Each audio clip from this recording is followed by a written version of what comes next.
Difitnah mertua selingkuh karena sering lembur kerja.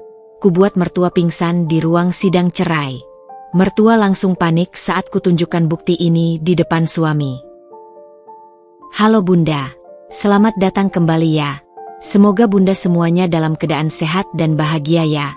Sebelum masuk ke ceritanya silahkan Bunda-Bunda semuanya absen terlebih dahulu ya. Bunda semuanya dari daerah mana saja. Yang sudah subscribe semoga rezekinya lancar ya. Deru mesin pendingin ruangan kantor selalu menjadi lagu pengantar tidur keduaku. Pukul 11 malam, jam di dinding kantorku sudah menunjuk angka-angka yang hampir melebur dalam kelelahan. Di luar jendela, Jakarta seperti kota mati yang enggan beristirahat. Titik-titik cahaya lampu gedung-gedung tinggi masih berlomba menyemarakkan kegelapan. Aku, Siska, seorang manajer proyek di divisi kreatif PT Adiwarna Global, baru saja menekan tombol save untuk presentasi terakhir proyek rebranding minuman energi, Gagah Perkasa. Deadline semakin mepet, tuntutan klien kian mencekik, dan aku adalah ujung tombak yang harus memastikan semuanya sempurna. Sudah menjadi rahasia umum di kantorku bahwa Siska adalah ratu lembur. Bukan karena aku tidak efisien, justru sebaliknya. Aku terlalu efisien dalam menarik proyek-proyek besar, sehingga tumpukan tanggung jawab pun ikut membesar.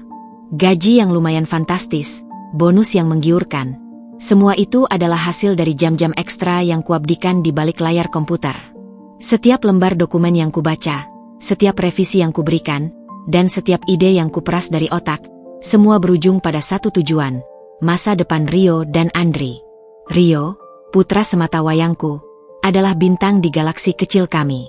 Senyumnya yang ceria adalah energi terbesarku.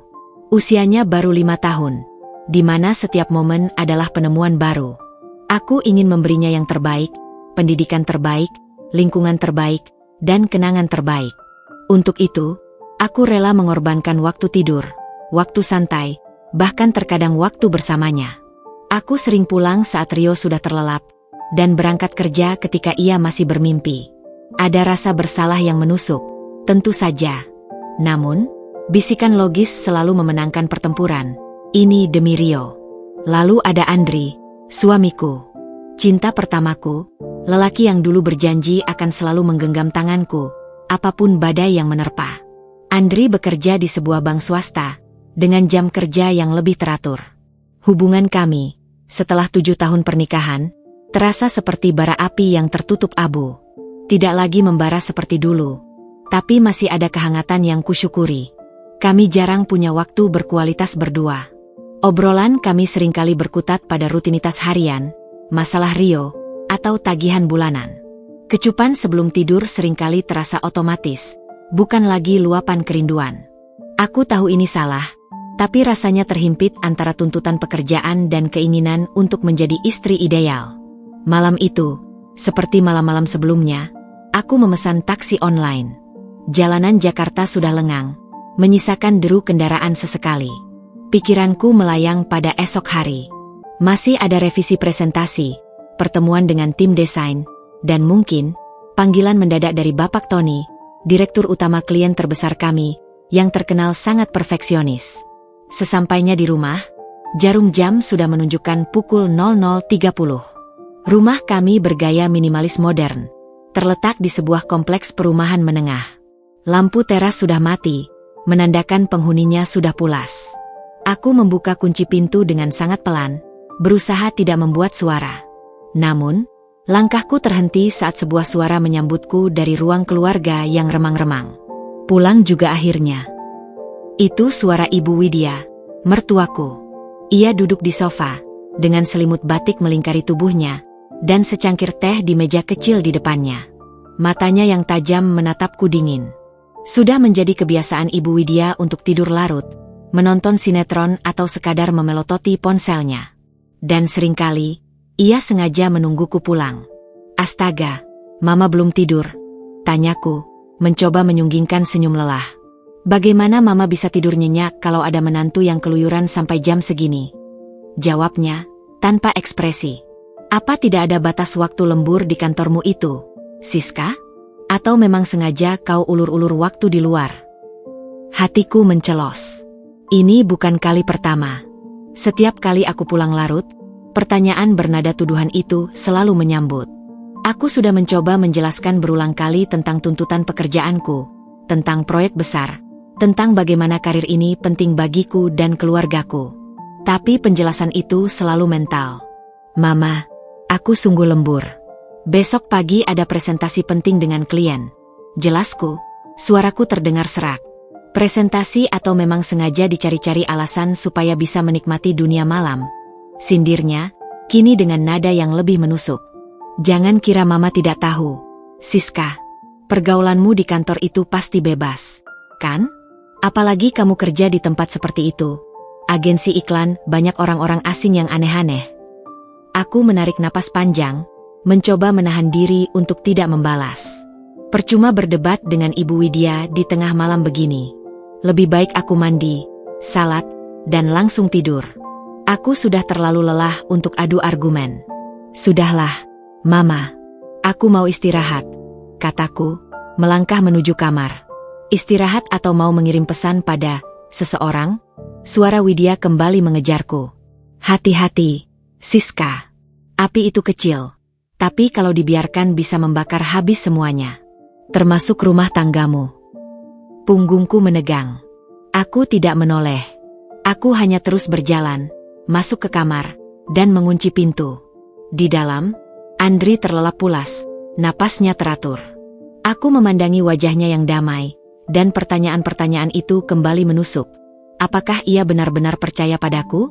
Atau bisikan ibunya sudah mulai menggerogoti hatinya?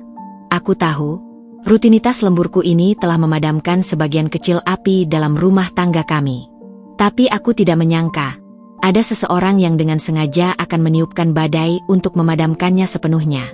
Pagi datang dengan cepat, seolah tak peduli dengan sisa lelah yang masih menempel di kelopak mataku. Alarm ponselku berdering pelan pada pukul 5, mengakhiri mimpi samar tentang deadline yang tak kunjung usai. Aroma kopi yang baru diseduh sudah menguar dari dapur, berpadu dengan wangi nasi goreng yang selalu jadi menu sarapan andalan Ibu Widya. Aku bergegas menuju kamar mandi, mencoba mengusir kantuk yang masih menggelayuti dengan air dingin yang menyegarkan. Hari ini, aku punya janji yang sudah kucatat jauh-jauh hari, makan siang dengan Rio di sekolahnya. Janji yang jarang sekali bisa kutepati, mengingat padatnya jadwal kerjaku. Ketika aku melangkah ke ruang makan, suasana sudah hidup. Rio, putra semata wayangku, yang berusia 5 tahun, sudah duduk manis di kursinya. Mata bulatnya berbinar melihat nasi goreng di piringnya, sendoknya bergerak lincah. Andri, suamiku, duduk di seberangnya, sudah mengenakan kemeja kerjanya yang rapi. Ia sedang membaca koran digital di tabletnya, sesekali menyesap kopi hitam tanpa gula kesukaannya. Dan di seberang meja, tempat strategis di mana ia bisa mengawasi semua orang, duduklah Ibu Widya, mertuaku. Ia mengenakan daster rumahan yang bersih, rambutnya disisir rapi, dan secangkir teh hangat mengepul di depannya.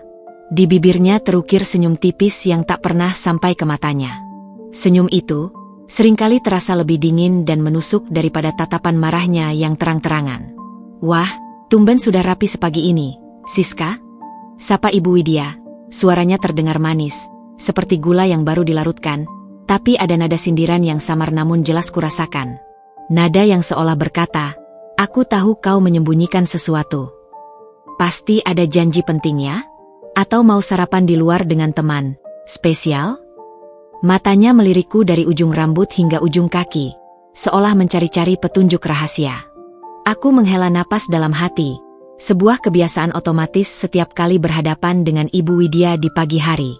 Pagi hari seharusnya menjadi awal yang tenang untuk memulai aktivitas, bukan arena pertempuran kata atau tebak-tebakan sarkasme. Aku ada janji makan siang dengan Rio di sekolahnya, Mama. Setelah itu langsung ke kantor untuk meeting penting. Jawabku, mencoba menjaga nada suaraku tetap datar, tanpa emosi, agar tidak memancing pertengkaran.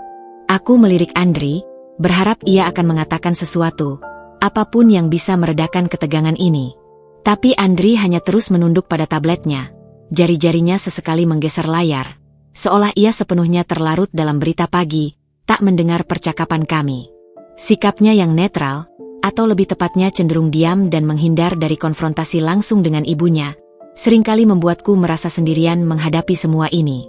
Oh, Rio. Ibu Widya mengulang namaku dengan nada yang sedikit lebih tinggi, seolah baru menyadari sesuatu.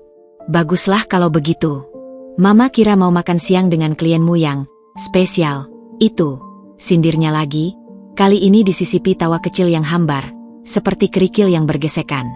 Ia melirik Andri, yang masih pura-pura sibuk, lalu kembali menatapku dengan sorot mata yang penuh arti. Mama ini cuma khawatir. Siska, kamu itu sudah bersuami, punya anak. Jangan sampai terlalu fokus pada karir sampai lupa kewajiban sebagai istri dan ibu. Kalimat itu menohokku, menusuk tepat di ulu hati. Kewajiban sebagai istri dan ibu? Aku merasa sudah mengerahkan seluruh tenagaku untuk keduanya. Aku bekerja keras, memeras otak dan waktu, lembur hingga larut malam, semua demi bisa memberikan kehidupan yang lebih baik untuk Rio dan Andri. Aku ingin kami punya rumah yang nyaman, tabungan pendidikan yang cukup untuk Rio, dan keamanan finansial. Bukankah itu juga bagian dari kewajiban? Bukankah itu juga bentuk cinta? Mama, Siska kan kerja juga demi keluarga kita, sahut Andri tiba-tiba, menaruh tabletnya. Aku sedikit terkejut, senang ada yang membelaku, bahkan dengan suara pelan itu.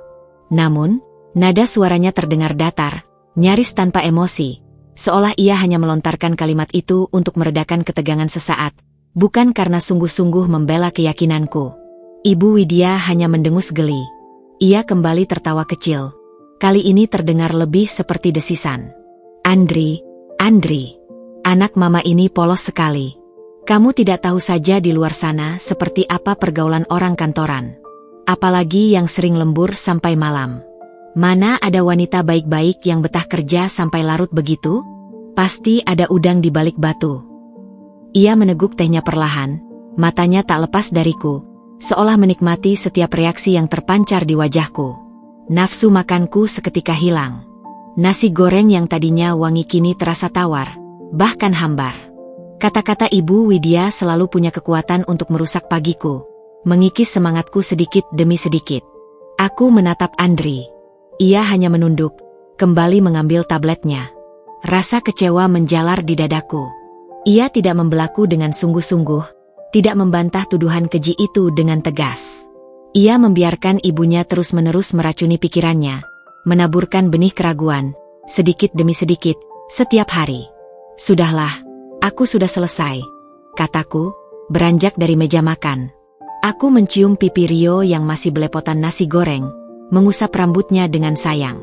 Kemudian, aku menatap Andri sejenak, berharap ada kontak mata, sebuah isyarat dukungan, atau setidaknya, pengertian. Tapi tidak ada. Matanya terpaku pada tablet, seolah menghindariku. Sebelum aku mencapai pintu, suara Ibu Widya kembali terdengar, kali ini lebih lembut, tapi tetap mengandung racun yang mematikan. Oh ya, Siska. Tadi malam Mama dengar suara mobil asing di depan rumah. Suara mesinnya sangat halus, seperti mobil mewah. Jangan-jangan temanmu yang mengantar ya? Kalau memang begitu, bilang saja pada Mama. Mama tidak akan marah kok.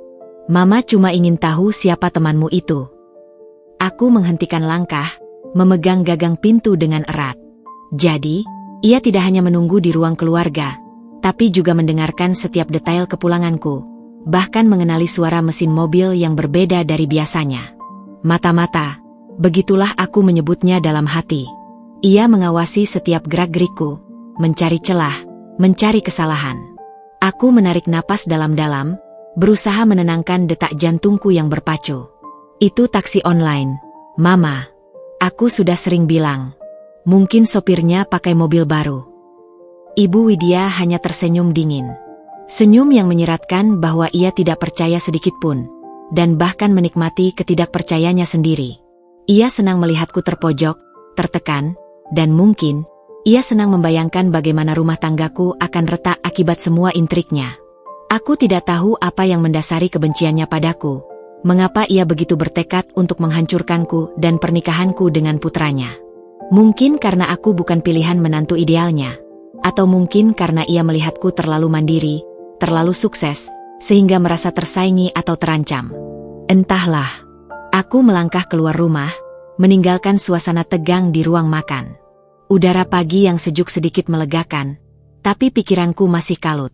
Bagaimana caranya aku bisa hidup tenang di rumah ini jika setiap sudutnya terasa seperti kamera pengawas dan setiap percakapan adalah medan ranjau?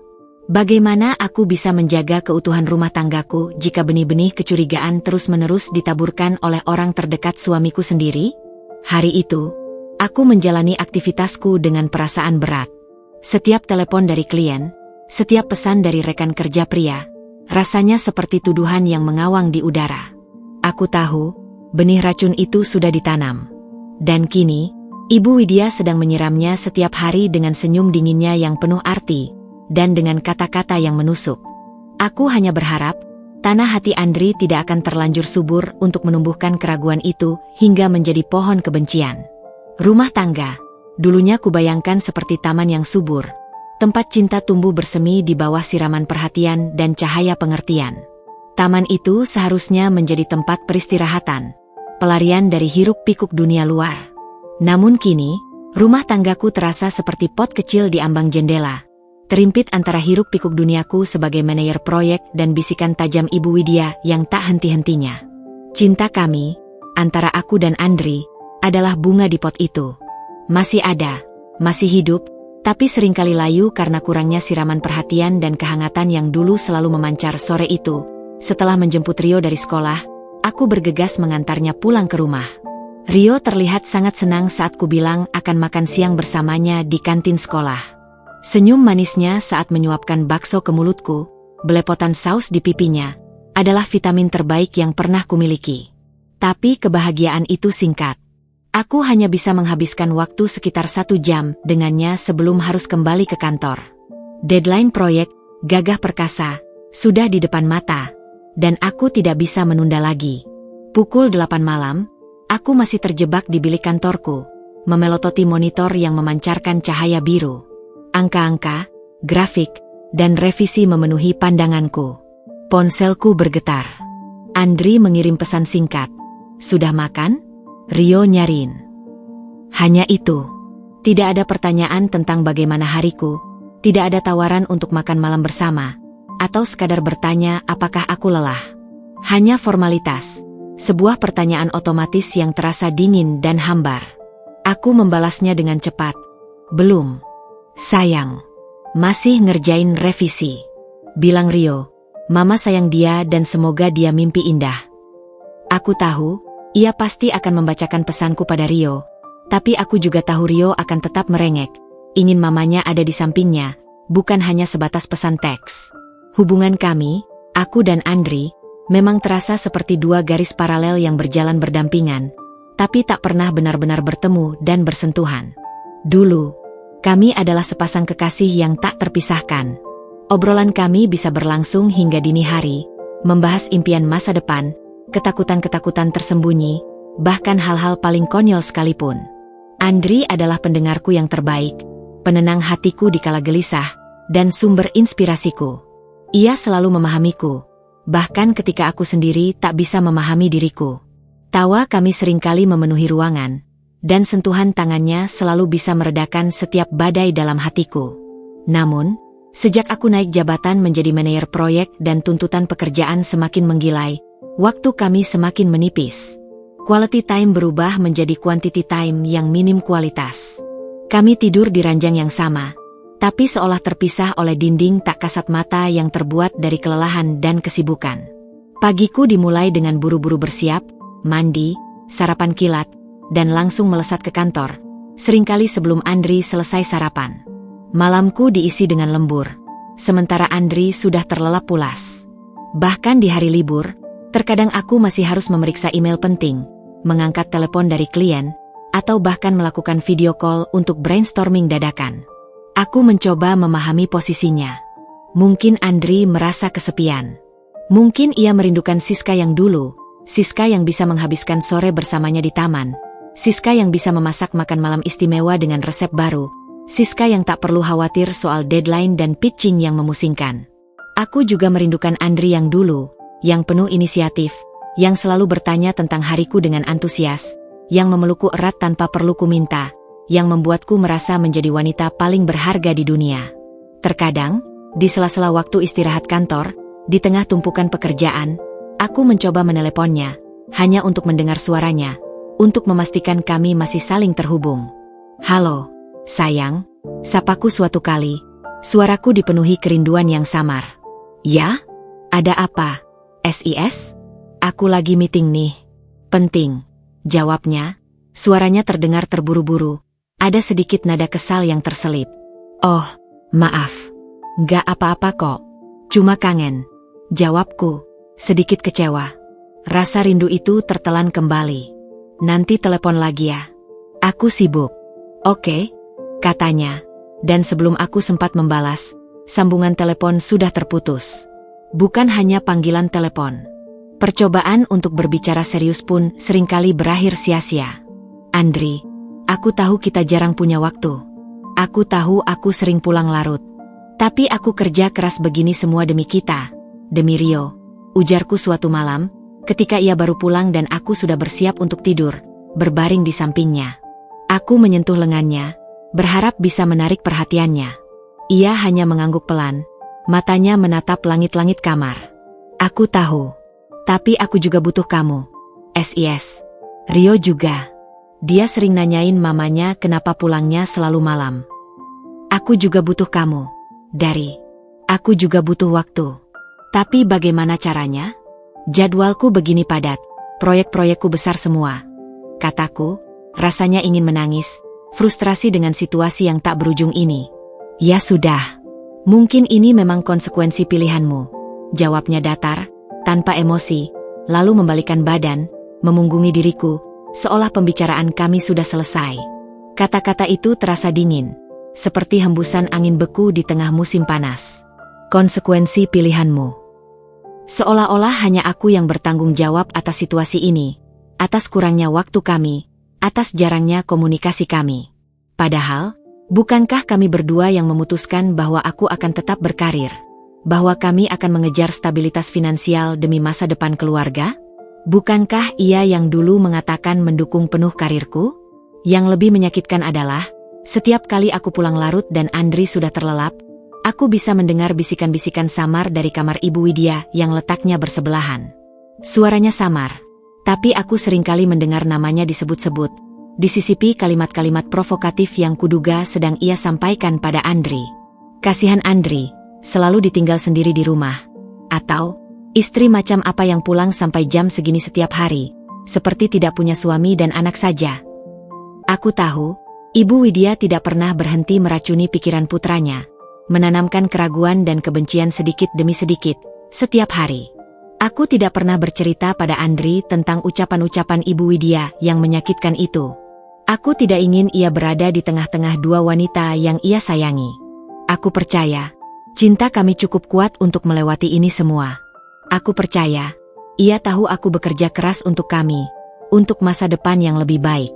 Namun, di tengah kesibukan yang melanda, di tengah kelelahan fisik dan mental, dan di tengah bisikan-bisikan di balik tirai itu, perlahan-lahan aku mulai merasa kehilangan Andri. Ia semakin pendiam, semakin dingin, semakin menjauh. Cincin pernikahan di jari kami terasa semakin berat, seperti ikatan yang mulai melonggar. Cinta kami tidak lagi membara dan memberikan kehangatan, melainkan terimpit oleh waktu, oleh rutinitas yang melelahkan, dan oleh racun yang perlahan menggerogoti dari dalam. Aku tahu, ada sesuatu yang harus berubah. Tapi aku tidak tahu, apakah aku yang harus berubah secara drastis, ataukah kami yang harus berubah bersama-sama. Dan pertanyaan terbesar yang menghantuiku adalah, apakah perubahan itu akan datang sebelum api cinta kami benar-benar padam, dan hanya menyisakan abu dingin? Malam-malam lemburku berlanjut, tak terhindarkan. Proyek rebranding, gagah perkasa, memasuki fase krusial, menuntut perhatian penuh dan jam kerja yang gila-gilaan.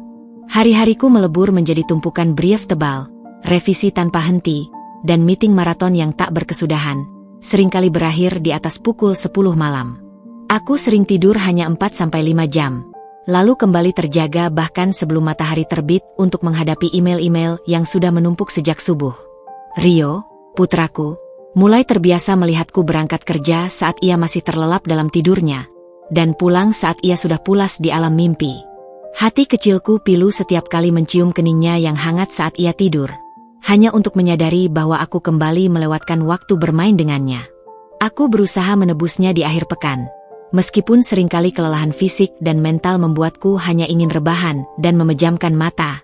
Di tengah semua itu, bisikan-bisikan Ibu Widya semakin intens, semakin berani, bahkan semakin terang-terangan dan menusuk. Dapur, yang seharusnya menjadi pusat kehangatan keluarga, tempat kami berbagi cerita dan tawa di pagi hari, kini berubah menjadi medan perang dingin setiap pagi dan sore. Udara di sana terasa tebal dengan ketegangan yang tak terlihat. Suatu pagi, saat aku sedang buru-buru menyiapkan sarapan nasi goreng untuk Rio yang sebentar lagi berangkat sekolah, Ibu Widya sudah duduk tenang di meja makan.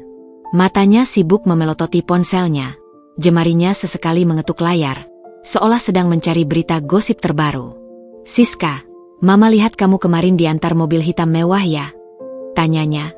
Suaranya terdengar kasual, dibuat-buat seolah hanya percakapan ringan, tapi matanya melirikku dari balik layar ponselnya dengan sorot yang tajam dan menyelidik. Aku membeku sejenak. Sendok yang kugunakan untuk mengaduk nasi goreng Rio terhenti di udara. Jantungku berdebar lebih cepat. Mobil hitam mewah? Aku ingat kejadian itu. Mobil hitam mewah? Itu taksi online premium, Mama. Aku sudah sering bilang itu jenis transportasi yang sering kupakai kalau pulang larut. Jawabku, mencoba menahan kekesalan agar tidak meledak di depan Rio. Ah, masa taksi online? Ibu Widya terkekeh, suara tawanya kering dan hambar, seperti daun kering yang diinjak. Sopirnya ganteng sekali, pakai jas rapi. Mama lihat jelas dari jendela kamar. Jangan kira Mama tidak tahu. Atau itu mobil jemputan, khusus, dari klienmu yang spesial, itu? Mama dengar-dengar agensi iklan itu banyak klien-klien yang suka main mata sama karyawannya. Apalagi yang pintar cari uang seperti kamu.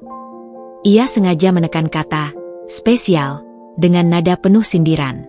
Jantungku kini tidak hanya berdebar, tapi serasa berpacu. Kali ini, tuduhannya lebih spesifik, lebih personal, dan ia sudah mulai terang-terangan mengarang cerita.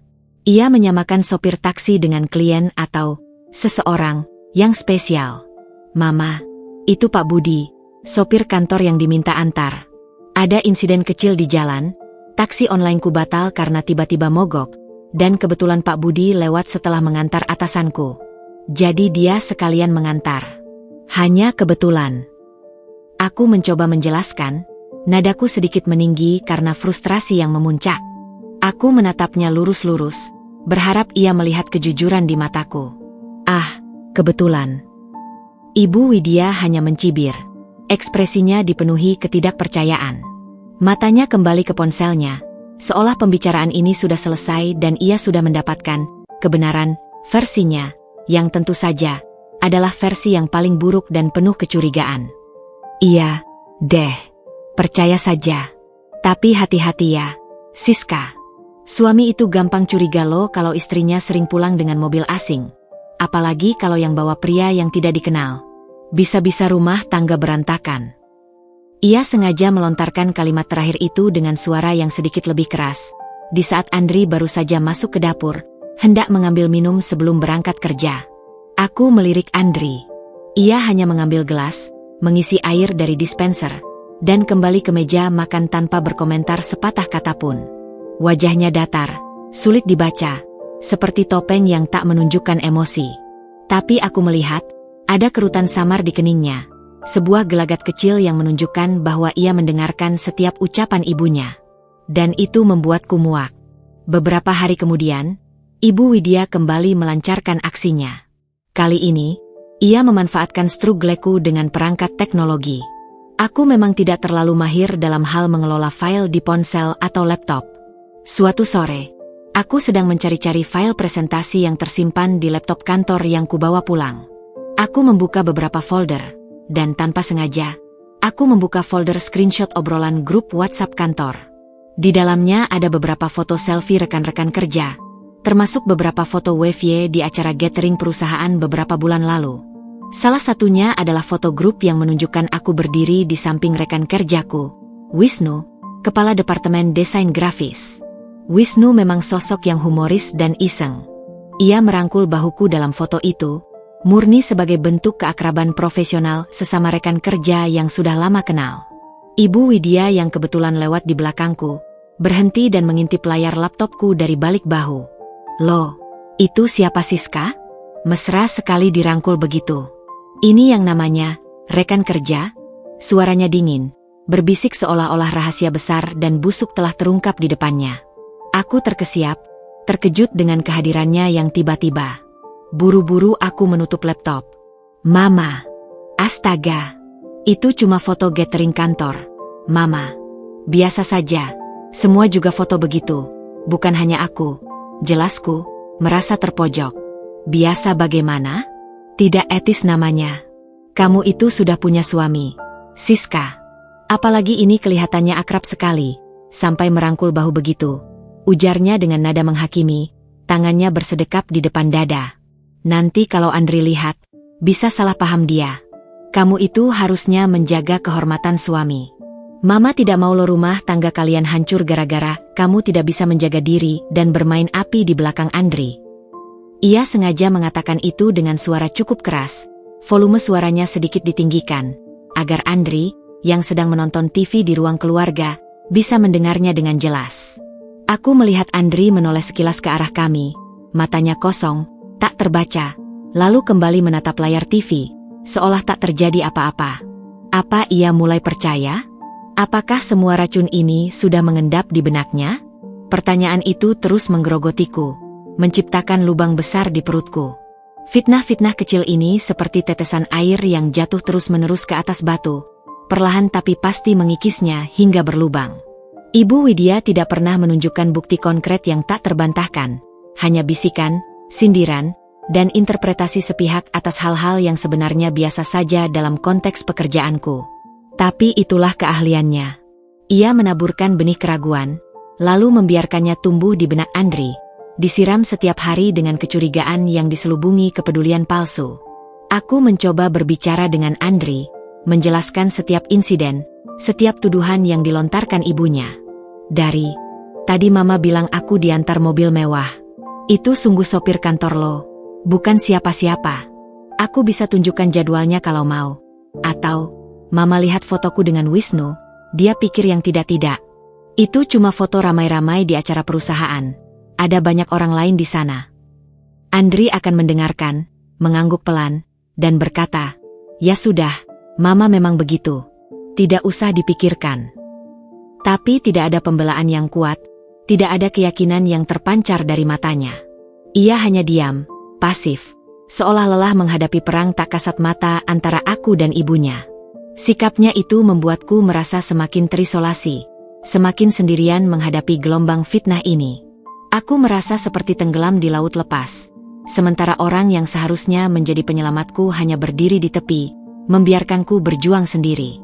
Di dapur yang seringkali beraroma masakan kesukaan Rio dan tawa riangnya, kini tercium aroma busuk keraguan. Bisikan beracun itu tidak hanya menggerogoti kepercayaanku, tapi juga perlahan mengikis pondasi rumah tangga kami. Aku bisa merasakan jarak antara aku dan Andri semakin melebar, seperti retakan kecil di dinding yang jika dibiarkan, lama-lama akan runtuh. Keretakan dalam rumah tangga kami tidak lagi menjadi bisikan samar di balik pintu kamar Ibu Widya, melainkan sebuah retakan yang semakin terlihat jelas di setiap sudut kehidupan kami. Dinding kepercayaan antara aku dan Andri mulai goyah, terkikis perlahan namun pasti, diracuni oleh bisikan Ibu Widya yang tak henti-hentinya dan kini, semakin terang-terangan. Dan kini, bisikan itu menjelma menjadi tatapan curiga yang menusuk dari mata suamiku sendiri. Tatapan itu muncul pertama kali pada suatu malam, saat aku pulang lebih awal dari biasanya. Pukul 8 malam, sebuah keajaiban di tengah proyek gagah perkasa yang sedang kacau balau. Aku sengaja mempercepat pekerjaanku, melewatkan makan malam dengan tim di kantor, bahkan menolak tawaran untuk membahas strategi lanjutan, berharap bisa menghabiskan waktu lebih lama dengan Rio dan mungkin sedikit kelegaan dari Andri. Aku membuka pintu rumah dengan senyum mengembang, membayangkan wajah senang Rio yang akan memelukku, dan perhaps sedikit kelegaan dari Andri yang mungkin merindukanku. Namun, yang menyambutku adalah keheningan aneh di ruang keluarga. Televisi memang menyala, menampilkan acara berita malam, Tapi suaranya samar. Andri sedang duduk di sofa, memegang remote, tapi matanya tidak fokus pada layar. Ia terlihat tepekur. Ibu Widya duduk di seberangnya, tangannya bersedekap di depan dada, menatap Andri dengan ekspresi prihatin yang dibuat-buat, seperti seorang aktris yang sedang memerankan peran simpatik. Ketika aku masuk, suara pintu yang terbuka membuat kedua pasang mata itu serentak menoleh kepadaku. Tatapan Ibu Widya seperti biasa, tajam, menghakimi, dan penuh kemenangan. Tapi tatapan Andri, itu yang membuatku tercekat, napasku tertahan di tenggorokan. Ada keraguan yang menguasai, pertanyaan tak terucap yang memenuhi benaknya, dan yang paling menyakitkan, kecurigaan murni yang terpancar jelas di sana. Kecurigaan yang belum pernah kulihat sebelumnya dalam 7 tahun pernikahan kami. Loh, Siska? Tumben pulang cepat sekali? Bukannya bilang ada lembur sampai tengah malam, seperti biasa? Ibu Widya melontarkan pertanyaan itu dengan nada yang terlalu manis, seperti madu yang dibalur racun mematikan. Atau ini hanya kamuflase saja? Cepat pulang supaya tidak ketahuan rahasia lain? Mama dengar-dengar ada yang ngepoin di sosial media.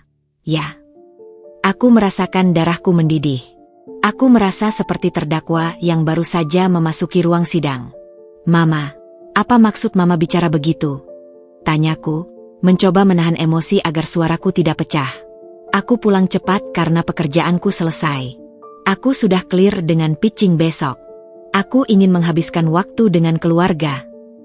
Aku menatap Andri, berharap ia akan membela, mengatakan sesuatu untuk meredakan situasi ini. Namun, Andri tidak mengatakan apa-apa. Matanya masih menatapku. Tatapan curiga itu tidak pudar sedikit pun, bahkan seolah semakin menguat. Ia tidak membelaku, tidak membantah ibunya. Ia hanya diam, pasif, seperti boneka yang mendengarkan perintah, seolah mencerna setiap kata Ibu Widya, dan membiarkan kata-kata itu mengendap di benaknya. Malam itu, Rio sudah tidur pulas, tak menyadari ketegangan yang menyelimuti kedua orang tuanya. Aku berusaha mendekati Andri yang sedang tiduran di ranjang, menatap langit-langit. Aku duduk di tepi ranjang, menyentuh lengannya perlahan. Dari, kamu percaya omongan Mama? Tanyaku, suaraku nyaris berbisik, terluka sampai ke ulu hati.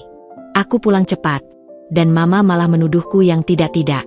Kamu tidak percaya padaku. Andri menghela napas panjang, berat sekali. Ia meletakkan ponselnya yang sedari tadi dipegangnya, dan menatapku. Tatapannya masih sama, penuh kecurigaan. Aku tidak tahu, SIS. Mama bilang, dia melihatmu kemarin siang diantar mobil yang bukan taksi online. Parkir agak jauh dari rumah. Dia bahkan bilang mobilnya mewah, bukan mobil biasa. Ia berhenti sejenak, menatapku lebih dalam. Lalu kemarin lusa, saat kamu izin tidak masuk kerja karena sakit demam, dia bilang dia melihatmu di sebuah restoran dengan seorang pria. Mama bahkan punya fotonya. Jantungku serasa berhenti berdetak. Restoran? Sakit? Itu adalah hari di mana aku memang sakit demam dan tidak masuk kantor. Tapi aku sama sekali tidak pergi kemana-mana. Aku hanya terbaring lemah di tempat tidur sepanjang hari, dengan kompres di dahi dan obat flu yang membuatku mengantuk. Dan mobil yang bukan taksi? Itu pasti salah persepsi Ibu Widya lagi.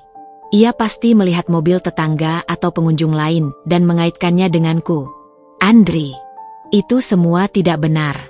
Astaga, aku sakit seharian di rumah. Aku bisa tunjukkan surat dokterku.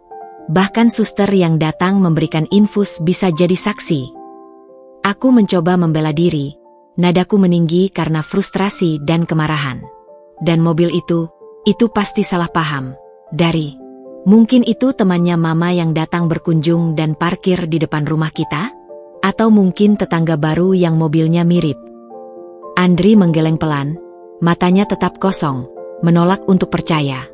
Mama bilang itu kamu, SIS. Dia bahkan bersumpah itu kamu. Dia tidak mungkin berbohong soal itu. Dia ibuku, SIS. Dia tidak akan mengarang cerita seperti itu. Air mataku mulai menggenang, membasahi pipi. Dia tidak mungkin berbohong. Ibu dari anakku sendiri, suamiku yang dulu paling memahamiku, kini lebih percaya pada kata-kata ibunya yang penuh racun daripada padaku. istrinya yang sudah menemaninya 7 tahun, yang telah berjuang bersamanya dari nol. Tatapan curiga itu semakin menusuk, membuatku merasa seperti penjahat yang tertangkap basah, padahal aku tidak melakukan kesalahan apapun. Rasanya seperti sebuah pisau yang dihunus perlahan, merobek-robek hatiku. Sejak saat itu, tatapan curiga Andri menjadi bagian tak terpisahkan dari keseharianku. Setiap kali ponselku berdering, matanya akan melirik, seringkali dengan alis berkerut. Setiap kali aku membalas pesan, ia akan berusaha mengintip layarku, seolah mencari bukti perselingkuhan. Ia tidak lagi bertanya, "Bagaimana harimu, sayang? Ada cerita apa hari ini?" Melainkan, "Kamu pulang jam berapa hari ini? Ada meeting lagi sampai malam? Dengan siapa?" Nada suaranya bukan lagi perhatian, melainkan pertanyaan interogasi yang dingin dan hampa. Pernah suatu kali, aku sedang berbicara di telepon dengan Bapak Tony, direktur utama klien utamaku, membahas detail proyek yang sangat rumit dan mendesak. Andri tiba-tiba mendekat, dan tanpa izin, tanpa sepatah kata pun, mengambil ponselku dari tanganku. Ia melihat nama kontak di layar, mengerutkan kening dalam-dalam, lalu mengembalikannya padaku tanpa ekspresi. Sikapnya itu membuatku marah, malu, dan merasa diperlakukan seperti penjahat. "Andri, apa-apaan ini? Ini telepon pekerjaan. Kamu tidak percaya padaku?" teriakku, tidak bisa lagi menahan emosi yang sudah menumpuk di dada. Ia hanya menatapku dingin, matanya hampa. Siapa tahu ini bukan hanya pekerjaan. Aku hanya memastikan. Kecurigaan telah menjadi selubung gelap yang menyelimuti seluruh hubungan kami. Aku tidak lagi merasa nyaman di rumah sendiri. Rumah, yang seharusnya menjadi pelabuhan aman dari hiruk-pikuk dunia, kini terasa seperti penjara, dengan tatapan Andri dan bisikan Ibu Widya sebagai penjaganya. Aku merasa tercekik, terperangkap dalam jaring fitnah yang ditenun dengan rapi oleh Ibu Widya. Pondasi cinta kami yang dulunya kokoh, kini benar-benar bergetar dan terancam runtuh. Aku tahu, badai besar akan segera datang. Aku hanya tidak tahu seberapa besar kehancuran yang akan ditimbulkannya. Kehidupan di rumah terasa semakin menyesakkan, seperti udara yang menipis di dalam ruangan yang tertutup rapat. Setiap pagi, aku bangun dengan firasat buruk yang mencengkeram. Setiap pulang kerja, aku dihantui kecemasan akan tuduhan baru yang mungkin dilontarkan Ibu Widya, atau tatapan dingin dan menghakimi yang akan kuterima dari Andri. Kehangatan rumah tangga kami telah tergantikan oleh atmosfer yang dingin, hampa, dan penuh kecurigaan. Aku merasa seolah berjalan di atas ranjau. Setiap langkah harus kuperhitungkan agar tidak meledakkan bom waktu yang sudah terpasang, menunggu untuk menghancurkan segalanya. Ibu Widya seolah menemukan hobi baru, bahkan mungkin sebuah misi, mengumpulkan bukti-bukti, hayalan yang semakin lama semakin tidak masuk akal. Ia tidak lagi hanya sekadar berbisik atau menyindir di belakangku. Kini, ia mulai memamerkan apa yang ia klaim sebagai bukti konkret, bahkan memperlihatkannya kepada Andri secara langsung, seolah sedang memperagakan sebuah pertunjukan sandiwara. Suatu sore, aku baru saja tiba di rumah, merasa sangat lelah setelah seharian penuh meeting dan presentasi yang menguras energi. Aku ingin langsung masuk kamar, mengganti pakaian, dan beristirahat sebentar sebelum Rio pulang sekolah dan mencari ibunya. Namun, langkahku terhenti di ambang pintu ruang tamu.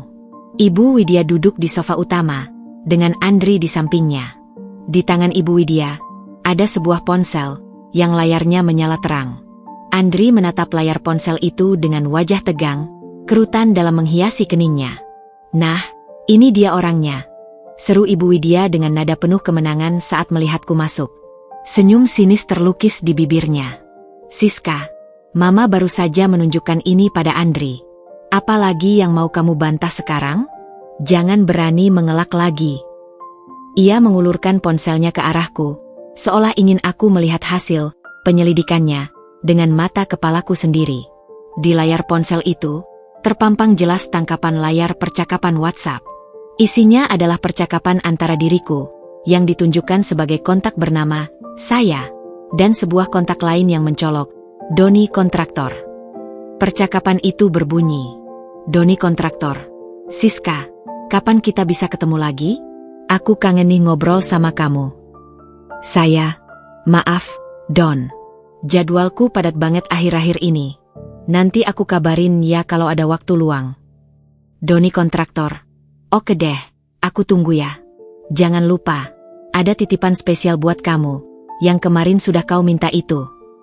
Mataku terbelalak, membulat sempurna. Rasanya seperti ada tangan dingin yang mencekik tenggorokanku. Ini tidak mungkin. Aku tidak pernah punya kontak bernama Doni kontraktor di ponselku. Nama itu asing. Isi pesannya pun sangat mencurigakan. Sama sekali bukan gaya bicaraku yang selalu formal dalam percakapan pekerjaan. Dan apalagi, titipan spesial? Itu menggelikan dan sangat provokatif. Mama, ini bukan aku. Ini palsu. Aku tidak punya kontak ini. Ini pasti rekayasa. Seruku, panik, suaraku meninggi beberapa oktav. Aku bisa merasakan denyut nadi di pelipisku. Ibu Widya tertawa hambar. Suara tawanya memantul di dinding ruangan yang terasa semakin sempit. Palsu bagaimana? Jangan banyak alasan. Ini screenshot dari ponselmu sendiri. Mama tidak sengaja melihatnya tadi siang saat kamu cas ponsel di ruang tamu. Mama cuma mau ambil charger mama yang tertinggal. Terus tidak sengaja terbuka WhatsApp MU. Ia berbohong dengan sangat mulus, tanpa sedikit pun keraguan di matanya. Aku tahu persis di mana aku mengecas ponselku siang itu. Di dalam kamar, di samping tempat tidurku, jauh dari jangkauannya. Ia pasti sengaja menggeledah ponselku saat aku sedang di kantor. Andri menatapku, matanya kini dipenuhi kekecewaan yang sangat mendalam, bercampur dengan kemarahan yang membara. Siska, ini apa maksudnya? Siapa Doni ini? Titipan spesial apa? Suaranya bergetar menahan amarah yang jelas terlihat, bibirnya menipis. Andri, demi Tuhan, ini bukan aku. Aku tidak punya kontak Doni ini. Aku bersumpah, ini pasti rekayasa. Aku mencoba meraih ponsel Ibu Widya untuk melihat tangkapan layar itu lebih jelas, untuk mencari celah atau bukti manipulasi. Tapi ia menariknya menjauh dengan cepat, seolah melindunginya dari kehancuran. Rekayasa bagaimana? Kalau bukan kamu, kenapa ada di ponselmu? Kamu pikir mama bodoh, tidak tahu teknologi. Ibu Widya berkata dengan nada mendesak, seolah ia adalah jaksa penuntut yang sedang membuktikan kejahatan paling keji. Mama sudah bilang, kan? Kamu itu tidak bisa dipercaya. Selalu saja ada rahasia. Mama sudah sering memperingatkan Andri, tapi dia tidak mau dengar. Aku menatap Andri, berusaha keras mencari pengertian atau bahkan sedikit keraguan di matanya.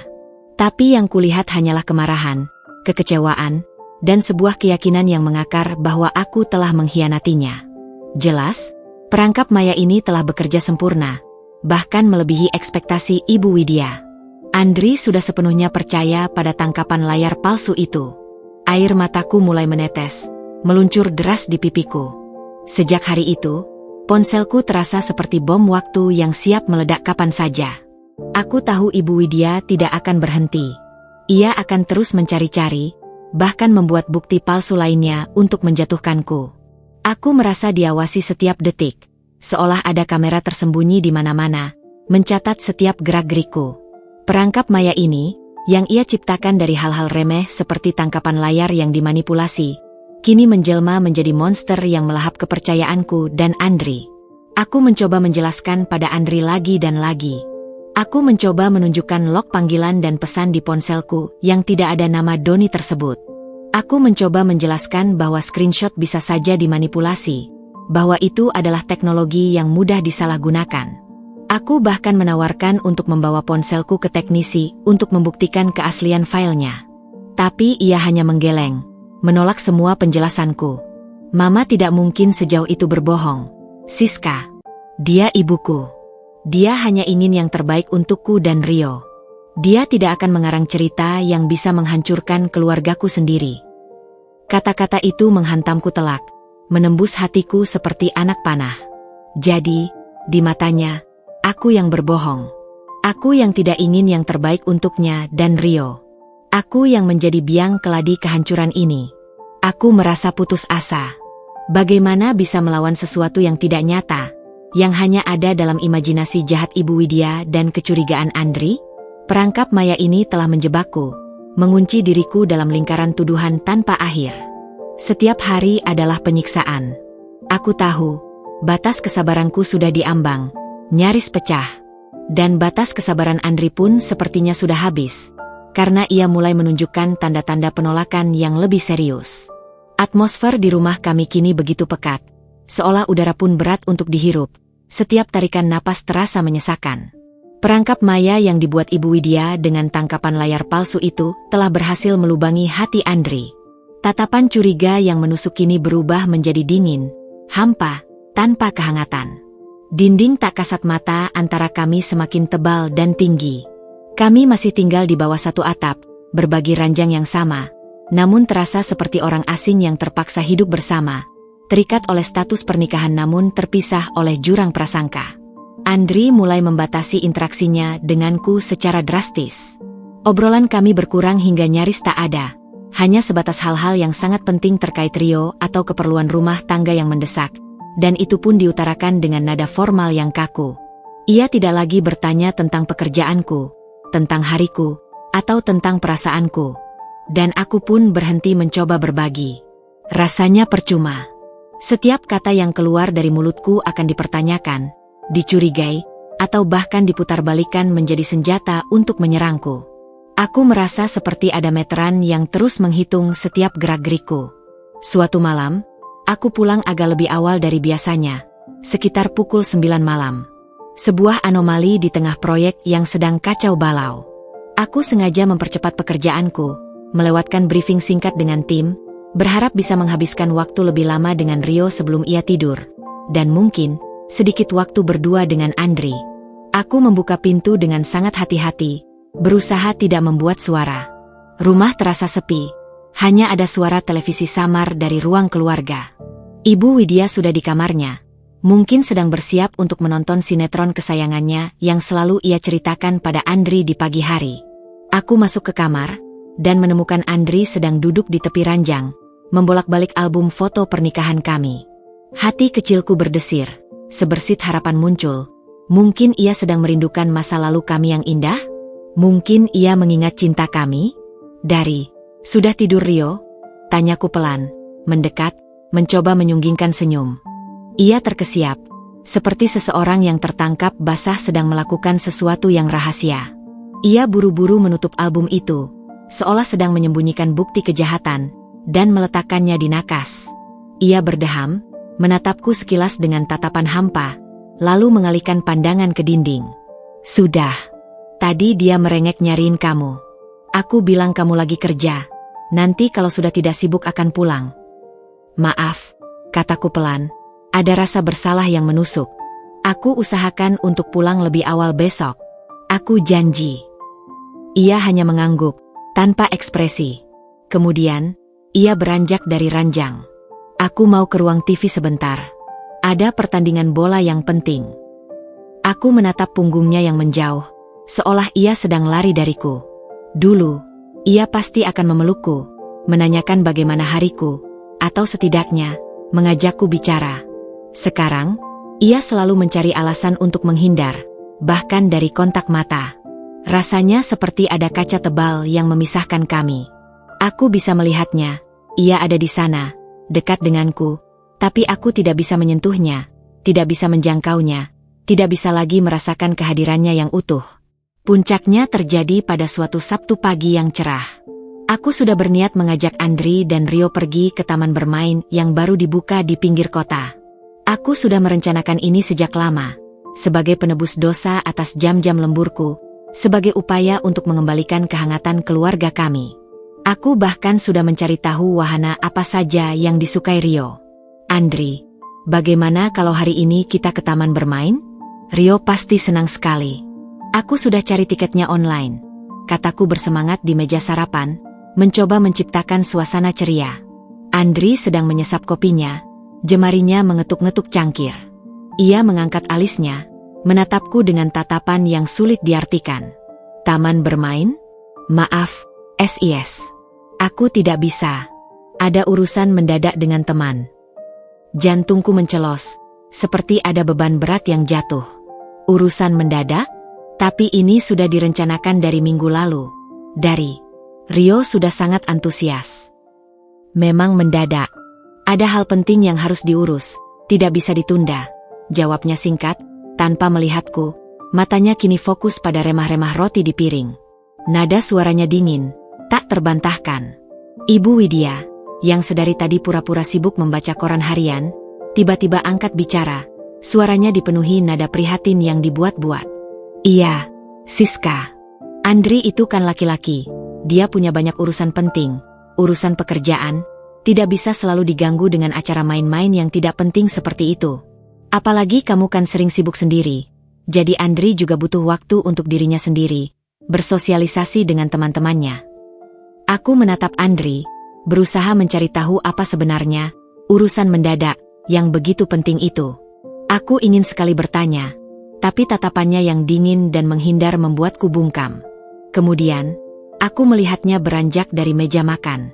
Ia berpamitan dengan ibunya, mencium kening Rio yang sudah murung, tapi padaku, hanya sebuah anggukan singkat tanpa kontak mata, seolah aku tak lebih dari pajangan di ruang makan itu. Rio, yang sudah berpakaian rapi dengan kaos bergambar superhero favoritnya dan topi yang ia minta sendiri, menatapku dengan mata berkaca-kaca. Bibirnya bergetar. Papa tidak jadi ikut, Ma. Aku tersenyum paksa, berusaha menyembunyikan pedih yang menghantam dadaku. Papa ada kerjaan sayang, mendadak sekali. Nanti kita berdua saja ya.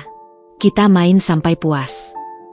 Hati Ibu Widya yang dingin itu tampaknya tidak merasa iba melihat Rio kecewa.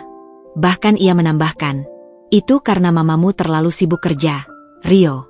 Jadi papamu juga jadi jarang di rumah. Makanya, kalau jadi ibu itu yang perhatian, jangan cuma kerja saja. Siang itu, aku dan Rio memang pergi ke taman bermain. Rio berusaha ceria, tapi seringkali aku melihat tatapan sedihnya saat melihat keluarga lain yang lengkap dengan ayah dan ibu.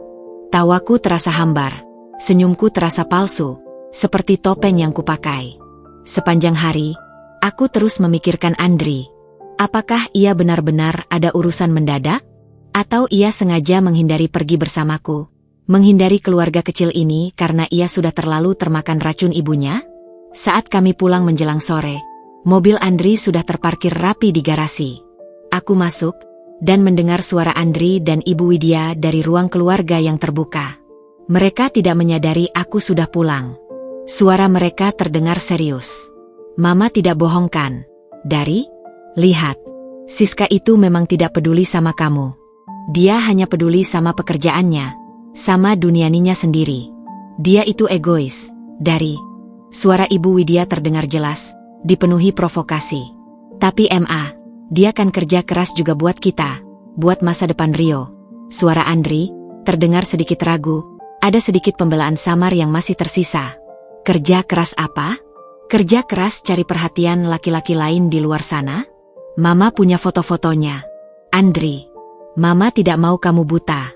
Mama tidak mau rumah tangga kalian hancur karena dia main api di belakangmu, main serong dengan laki-laki lain.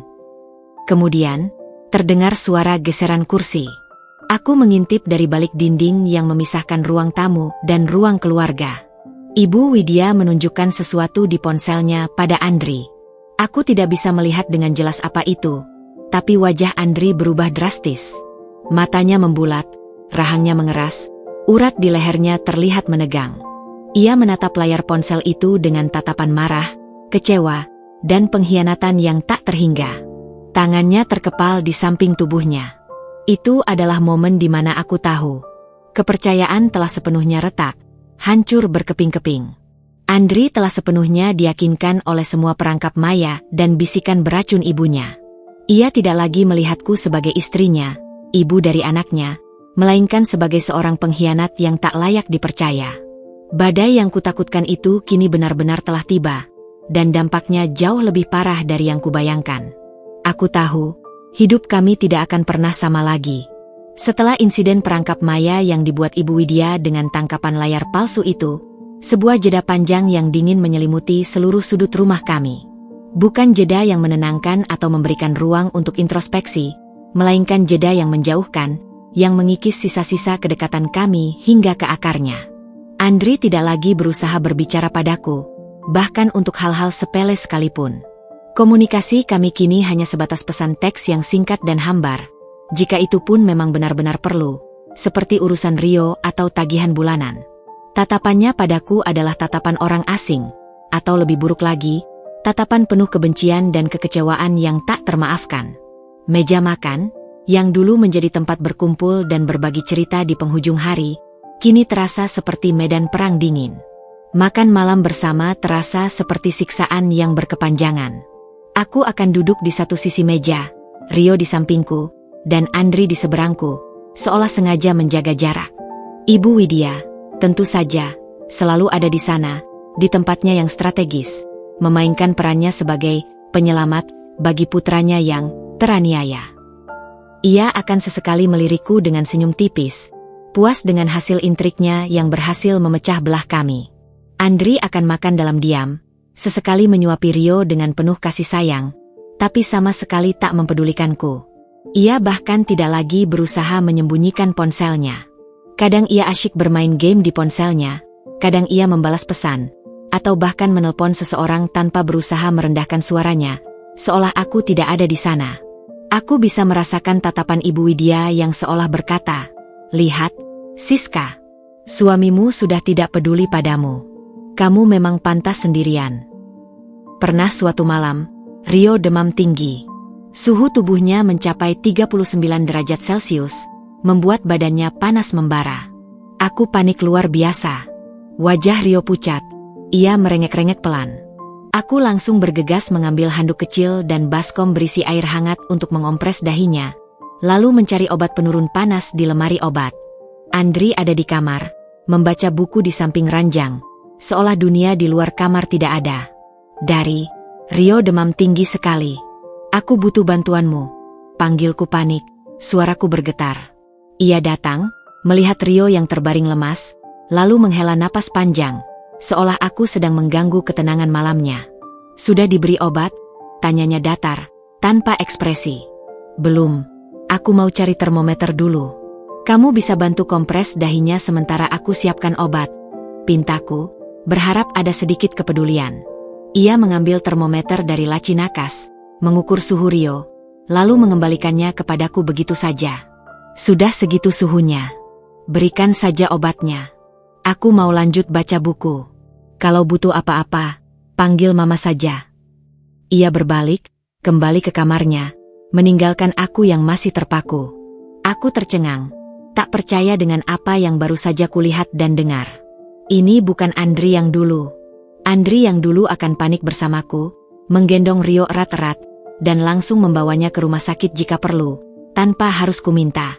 Kini, ia bersikap seolah itu bukan urusannya, seolah Rio adalah tanggung jawabku semata. Hati ini hancur berkeping-keping. Bukan hanya cinta kami yang retak, tapi ikatan kami sebagai orang tua pun terasa longgar, bahkan nyaris putus. Ibu Widya, yang muncul dari kamarnya karena mendengar suaraku panik, hanya melihat kami sekilas dengan tatapan datar, lalu kembali menutup pintunya, seolah tidak terjadi apa-apa, tidak ada yang perlu dikhawatirkan. Jeda ini bukan hanya soal komunikasi verbal, tapi juga soal sentuhan, keintiman fisik yang dulu menjadi perekat kami. Andri tidak lagi memelukku, bahkan saat tidur pun ia selalu membelakangiku, menjaga jarak sejauh mungkin. Ranjang kami terasa dingin, luas, dan asing, seperti dua pulau terpisah di tengah samudra. Aku rindu sentuhan tangannya yang hangat, pelukannya yang dulu menenangkan setiap ketakutan, kecupan keningnya sebelum tidur yang dulu selalu membuatku merasa dicintai dan aman. Tapi semua itu kini hanya tinggal kenangan pahit. Aku mencoba mengulurkan tanganku saat ia tidur, hanya untuk menyentuh punggungnya, namun aku menariknya kembali. Terlalu takut untuk ditolak, terlalu takut untuk menghadapi kehampaan yang lebih besar. Dampak jeda ini juga merembet ke segala aspek kehidupanku, termasuk pekerjaanku yang selama ini menjadi pelarianku. Konsentrasiku sering buyar. Aku melakukan beberapa kesalahan kecil dalam laporan proyek, dan nyaris melewatkan sebuah deadline penting yang bisa merugikan klien. Untungnya, timku sigap membantu menutupi kesalahanku. Aku tahu aku tidak bisa terus seperti ini. Tapi, bagaimana caranya? Aku merasa terjebak dalam lingkaran setan yang tak berujung. Aku mencoba satu kali lagi untuk berbicara dengan Andri, mencoba menjembatani jeda yang semakin lebar ini, mencoba mencari tahu apakah masih ada harapan yang tersisa. Suatu malam, setelah Rio tidur pulas, aku memberanikan diri duduk di sampingnya yang sedang menonton televisi di ruang keluarga. Suara TV menjadi satu-satunya yang memecah keheningan di antara kami. Dari, panggilku pelan, memecah kesunyian. Ia menoleh, matanya masih terfokus pada layar yang menampilkan pertandingan sepak bola. Ada apa? Tanyanya tanpa minat. Aku ingin kita bicara. Aku tahu ada yang salah di antara kita. Kamu sepertinya tidak percaya lagi padaku, kataku, mencoba menahan air mata yang sudah menggenang di pelupuk mata. Suaraku tercekat.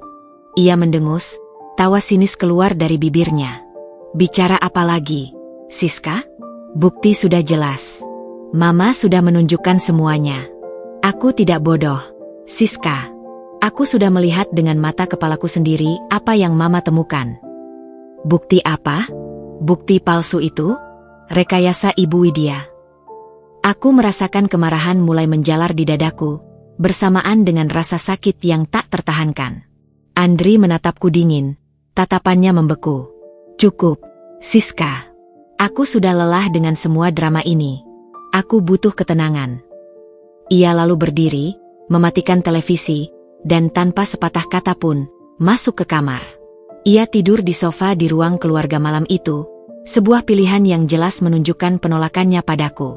Melihatnya masuk ke kamar dan memilih tidur di sofa adalah pukulan telak bagiku, pukulan terakhir yang menghancurkan semua harapan. Jeda itu kini telah mencapai puncaknya.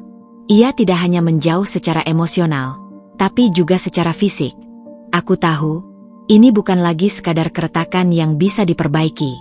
Ini adalah kehancuran yang nyata. Aku tidak bisa lagi menunda. Aku harus melakukan sesuatu. Jika tidak, semua yang kami bangun bersama, cinta, keluarga, masa depan, akan benar-benar hancur menjadi debu yang tak bersisa. Keputusan Andri untuk tidur di sofa adalah deklarasi perang tanpa kata yang paling menyakitkan. Jeda yang menjauhkan kami kini berubah menjadi sebuah ancaman nyata yang menggantung di udara rumah kami, terasa lebih berat dari awan mendung sebelum badai besar. Aku tahu, batas kesabarannya telah habis, terkikis habis oleh bisikan-bisikan Ibu Widya. Dan jujur saja, batas kesabaranku juga. Malam itu, setelah Andri memilih tidur di ruang keluarga, aku tidak bisa memejamkan mata sedikit pun. Aku terbaring di ranjang kami yang terasa dingin, luas, dan kosong, menatap langit-langit yang gelap, seolah mencari jawaban di sana. Rio tidur pulas di kamarnya, tak menyadari gempa yang sedang mengguncang pondasi rumahnya, pondasi masa depannya. Aku memikirkan semua yang telah terjadi, fitnah Ibu Widya yang tak berdasar, bukti palsu yang ia ciptakan dengan liciknya, dan bagaimana semua itu berhasil meracuni Andri hingga ke tulang sumsum, mengubahnya menjadi orang lain. Rasa sakit hati bercampur amarah yang membara. Aku tidak bisa lagi bertahan dalam situasi seperti ini. Kehidupanku, harga diriku sebagai seorang istri dan ibu, dan yang paling penting, kebahagiaan Rio sedang dipertaruhkan di ujung tanduk. Keesokan harinya, suasana di rumah lebih dingin dari biasanya, terasa beku dan mencekam. Andri berangkat kerja tanpa berbicara sepatah kata pun denganku. Hanya anggukan kaku yang ia berikan saat aku menyiapkan sarapan untuk Rio. Ia bahkan tidak menatap mataku, seolah aku tak ada di sana. Ibu Widya, di sisi lain, tampak sangat puas. Ia bahkan menyanyikan lagu-lagu lama dengan nada ceria saat di dapur, seolah merayakan kemenangannya, menikmati kehancuran yang telah ia ciptakan. Senyumnya lebih lebar dari biasanya. Saat sore hari, ketika aku sedang dalam perjalanan pulang dari kantor, ponselku berdering. Layar menunjukkan nama Andri. Jantungku berdebar tak karuan, berpacu seperti drum yang dipukul cepat. Ada apa? Apakah ia akhirnya mau bicara serius? Mencoba memperbaiki segalanya? Atau ada hal darurat terkait Rio? Aku segera menepikan mobil taksi online yang kutumpangi dan mengangkat telepon. Halo, dari? Sapaku, mencoba terdengar tenang dan terkontrol, meskipun napasku terasa sesak. Siska, aku mau bicara serius nanti malam. Pulanglah lebih awal. Suara Andri terdengar berat, kaku, dan tanpa emosi. Nada suaranya bukan lagi ajakan, melainkan sebuah perintah. Ada apa? Apa terjadi sesuatu dengan Rio? Tanyaku cemas, memikirkan hal terburuk. Nanti malam saja kita bicara. Aku akan bicara dengan Mama juga, jawabnya singkat, lalu menutup telepon tanpa menunggu balasanku. Firasku tidak enak. Sangat tidak enak. Kalimat, aku akan bicara dengan Mama juga. Itu membuat darahku berdesir dingin hingga ke ujung jari kaki. Ini pasti bukan kabar baik. Aku tahu ini akan datang, cepat atau lambat. Kecurigaan yang ditanamkan Ibu Widya pasti sudah mencapai titik ledak, dan ini adalah saatnya. Sepanjang perjalanan pulang dan di kantor, pikiranku kalut tak karuan. Aku mencoba menyelesaikan pekerjaan secepat mungkin. Tanganku gemetar saat mengetik, konsentrasiku buyar total. Rekan-rekan kerjaku, terutama Rina, mulai menyadari kegelisahanku yang sangat jelas. Siska, wajahmu pucat sekali. Kamu yakin baik-baik saja? Tanya Rina khawatir. Tapi aku hanya bisa mengatakan, aku kurang enak badan, mungkin masuk angin. Aku tahu, aku harus menyiapkan diriku untuk yang terburuk. Pukul 7 malam, aku sudah tiba di rumah. Suasana hening mencekam, bahkan lebih dari biasanya. Aku bisa mendengar suara Andri dan Ibu Widya berbicara pelan di ruang keluarga, seperti berbisik-bisik, merencanakan sesuatu. Aku menarik napas dalam-dalam, mengumpulkan setiap sisa keberanian yang kumiliki, lalu melangkah masuk ke ruang keluarga. Andri duduk di sofa utama, tatapannya kosong, terpaku menatapku. Ia tampak lelah dan dingin. Ibu Widya duduk di sampingnya, dengan ekspresi sedih yang dibuat-buat, namun matanya memancarkan kepuasan tersembunyi, sebuah kilatan kemenangan yang tak bisa ia sembunyikan. Rio, untungnya, sudah tidur pulas di kamarnya, tak harus menyaksikan drama yang akan terjadi. Duduk, Siska, kata Andri, menunjuk sofa di hadapannya dengan gestur kaku. Nada suaranya dingin, tak terbantahkan, memaksaku untuk patuh. Aku duduk perlahan, merasakan setiap ototku menegang. Tanganku mengepal erat di pangkuan, mencoba menahan gejolak emosi yang ingin meledak. Siska, Andri memulai, suaranya pelan tapi tegas. Setiap katanya terdengar jelas dan menusuk. Aku sudah memikirkannya baik-baik, sangat baik-baik. Aku sudah mempertimbangkan semua aspek, semua yang terjadi akhir-akhir ini. Semua bukti yang Mama tunjukkan padaku, semua perubahan sikapmu. Aku rasa kita tidak bisa melanjutkannya lagi sebagai suami istri. Kepalaku serasa dihantam palu godam berkali-kali. Meskipun jauh di lubuk hati sudah menduganya, mendengar langsung dari mulutnya tetaplah pukulan yang menyakitkan, menghancurkan segalanya. Maksudmu? Suaraku tercekat di tenggorokan, nyaris tak keluar. Ibu Widya yang menjawab, dengan nada prihatin palsu yang begitu fasih ia perankan. Kami sudah sepakat, Siska. Ini yang terbaik untuk Andri. Dia butuh ketenangan. Dia butuh istri yang bisa dipercaya, yang ada di rumah untuk mengurus anak, menjaga rumah tangga. Bukan wanita karir yang sibuk keluyuran sampai malam dan punya teman di luar yang tidak jelas asal-usulnya. Ia menekan kata teman dengan sindiran tajam. Andri melanjutkan, tanpa menatap mataku, seolah tidak sanggup melihat rasa sakit di wajahku. Aku sudah bulat. Aku akan mengajukan gugatan cerai. Duniaku runtuh seketika, benar-benar hancur lebur. Rasanya seperti ada tangan tak kasat mata yang meremas jantungku hingga remuk, merampas semua napas dari paru-paruku. Cerai. Kata itu begitu berat, begitu menyakitkan, begitu final.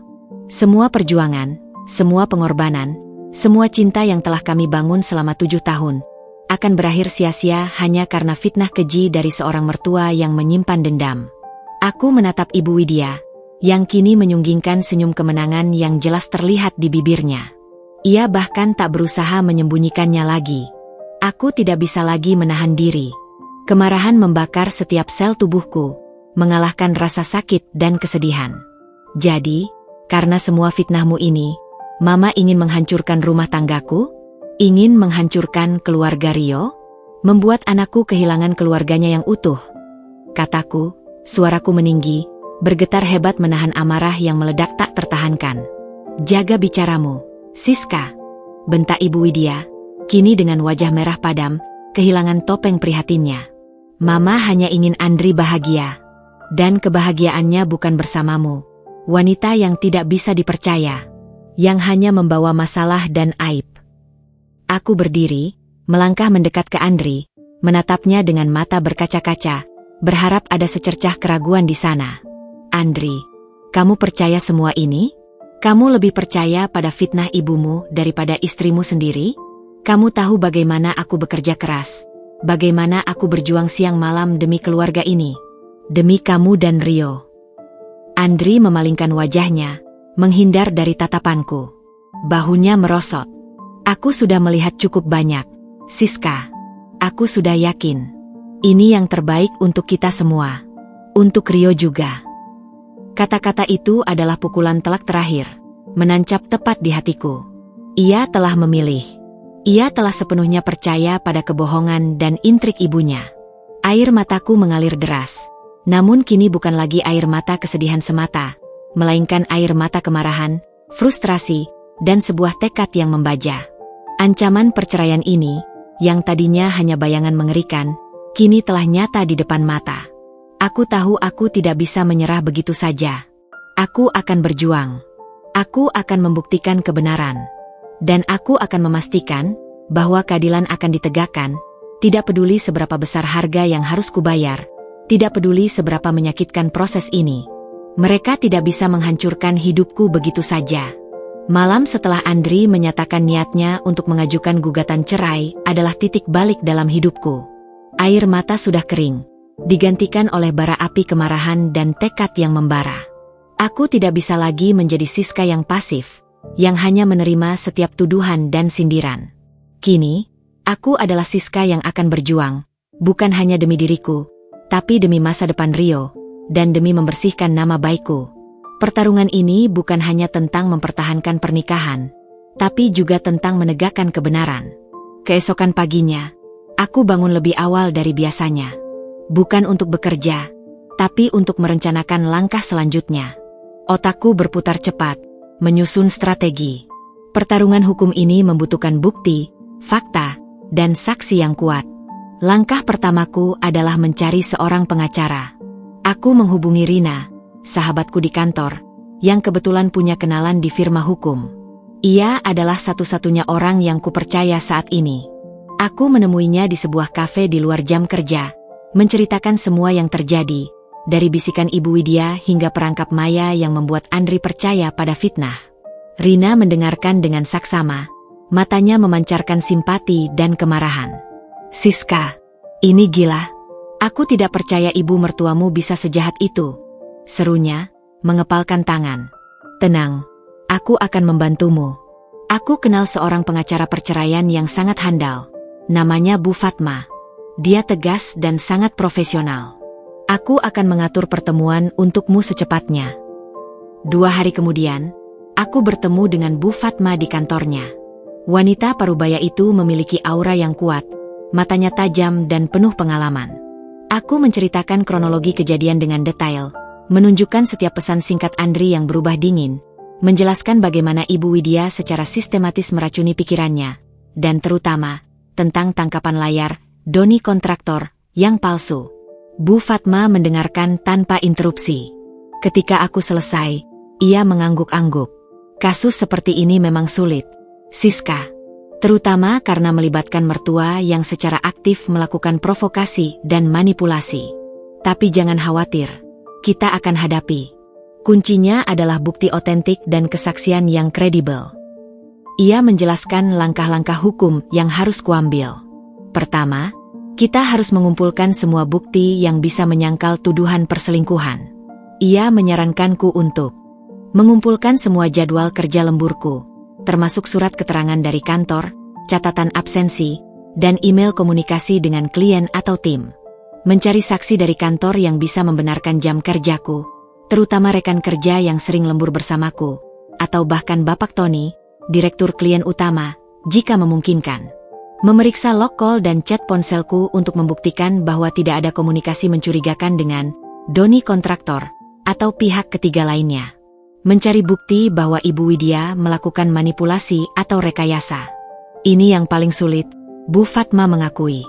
Namun, Ia menyarankanku untuk mencoba merekam percakapan dengan Ibu Widya jika ada indikasi ia akan kembali memfitnah. Saya tahu ini tidak mudah, Siska, kata Bu Fatma dengan nada empatik. Tapi kita harus siap. Persiapkan dirimu secara mental. Ini akan jadi pertarungan yang panjang dan melelahkan. Pulang dari pertemuan dengan Bu Fatma, aku merasa sedikit lega. Setidaknya, aku punya arah. Aku mulai mengumpulkan semua dokumen yang kubutuhkan. Aku meminta surat keterangan dari HRD tentang jam lemburku, printout absensi, dan daftar proyek yang kutangani. Aku juga mulai meninjau ulang semua pesan di ponselku, mencari hal-hal yang bisa menjadi bukti kebersihanku. Namun, mengumpulkan bukti tentang rekayasa Ibu Widya adalah tantangan terbesar. Aku tidak bisa secara terang-terangan merekamnya. Tapi aku harus pintar. Aku mengingat kembali kejadian mobil mewah yang dicurigai Ibu Widya. Aku menghubungi sopir kantor, Pak Budi, dan meminta kesediaannya untuk bersaksi jika diperlukan. Ia setuju. Aku juga mencoba mencari tahu siapa saja tetangga yang mungkin melihat kejadian-kejadian yang disebut Ibu Widya sebagai bukti. Aku juga mulai mengubah perilakuku di rumah. Aku tetap profesional dan sopan, tapi tidak lagi berusaha mencari perhatian Andri. Aku tahu, ia sudah terlalu jauh tenggelam dalam kepercayaannya pada ibunya. Aku fokus pada Rio, menghabiskan setiap momen yang kumiliki bersamanya. Aku mempersiapkan diri untuk kemungkinan terburuk, hidup tanpanya, meskipun hati ini menolak. Pertarungan ini bukan lagi tentang membuktikan cintaku pada Andri. Ini tentang membuktikan kebenaran. Dan aku akan melakukannya di panggung yang paling krusial, ruang sidang. Aku akan melawan fitnah ini dengan segenap kekuatanku. Aku akan menunjukkan siapa sebenarnya yang pantas dipercaya. Hari yang kutunggu sekaligus kutakuti itu akhirnya tiba. Udara pagi terasa dingin, menusuk hingga ke tulang, seolah mencerminkan kegugupan yang merayapi seluruh tubuhku. Pukul 9 pagi, aku sudah duduk di ruang tunggu Pengadilan Agama Jakarta Selatan. Jantungku berdebar tak karuan, seperti genderang perang yang ditabuh cepat. Meski sudah mempersiapkan diri secara mental, ada rasa takut yang merangkak. Ini bukan hanya tentang nasib pernikahanku, tapi juga tentang reputasiku, dan yang paling penting, masa depan Rio. Aku mengenakan blus putih polos dan rok pensil hitam, mencoba memancarkan ketenangan dan profesionalisme, meskipun di dalam, aku merasa ingin berteriak. Rambutku kuikat rapi, wajahku tanpa polesan riasan berlebihan. Aku ingin tampil jujur dan apa adanya. Di sampingku, Bu Fatma, pengacaraku, duduk dengan tenang. Aura profesionalismenya sedikit menular, memberiku kekuatan. Di tangannya, sebuah brief cas hitam berisi semua bukti yang telah kami kumpulkan. Tenang, Siska, bisiknya, suaranya mantap. Kita sudah siap. Percayalah pada dirimu, dan percayakan sisanya pada proses hukum. Aku mengangguk, mencoba mengambil napas dalam-dalam. Aku melihat sekeliling. Beberapa pasangan lain juga menunggu di ruang ini. Wajah mereka memancarkan campuran kesedihan, kemarahan, dan keputusasaan. Setiap kasus punya ceritanya sendiri, tapi aku yakin, tidak ada yang sekejam intrik mertuaku. Tak lama kemudian, nama kami dipanggil.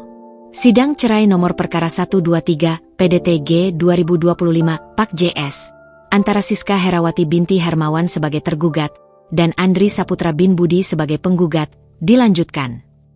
Aku melangkah masuk ke ruang sidang yang terasa dingin dan formal. Mejaku berada di sisi kiri.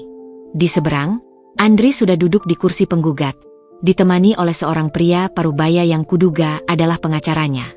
Di samping Andri, dengan tatapan sombong yang tak bisa ia sembunyikan, duduklah Ibu Widya. Ia mengenakan kebaya modern berwarna cerah, seolah ia datang ke acara pesta, bukan sidang perceraian. Matanya menatapku dengan kilatan kemenangan. Aku menatap Andri. Wajahnya datar, namun matanya memancarkan kekecewaan yang mendalam, atau setidaknya, itulah yang ingin ia perlihatkan. Ia sama sekali tidak menoleh padaku. Aku tahu, ia masih sepenuhnya termakan oleh semua kebohongan ibunya. Hakim ketua duduk di tengah, diapit oleh hakim anggota di kiri dan kanan. Suasana di ruang sidang terasa begitu tegang. Baiklah, saudara penggugat, Apakah Anda siap untuk menyampaikan gugatan Anda? Tanya Hakim Ketua dengan suara berat. Pengacara Andri berdiri. Siap, Yang Mulia.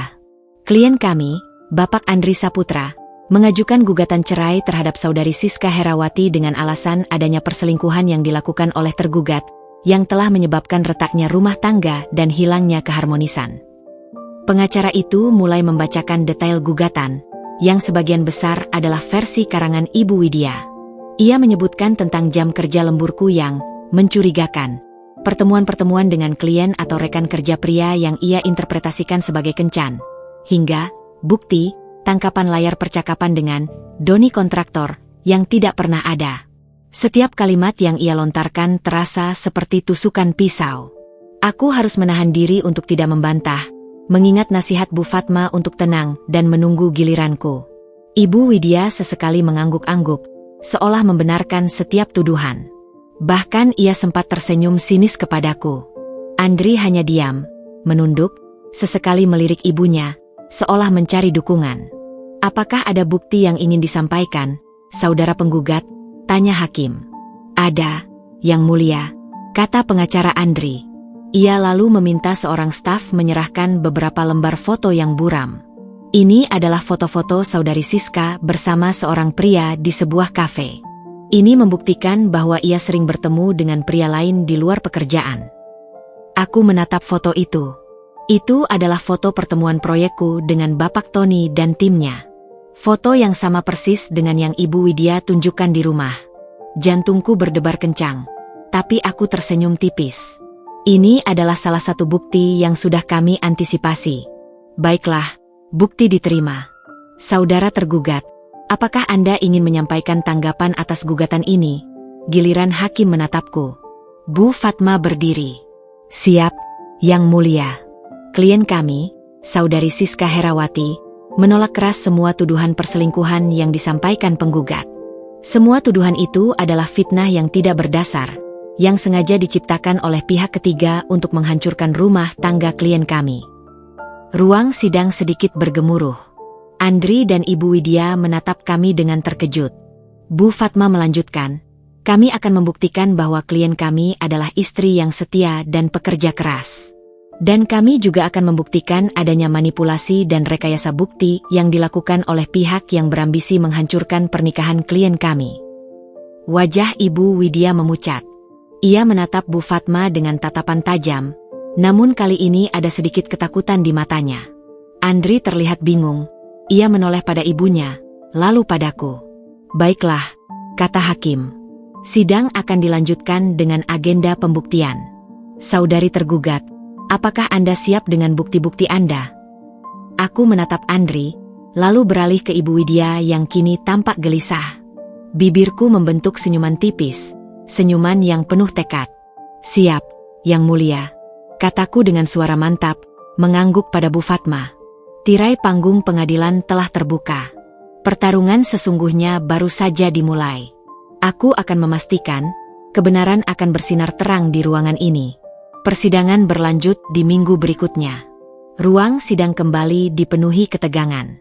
Setelah pengacara Andri menyampaikan gugatannya, kini giliran Bu Fatma untuk memulai pembelaan.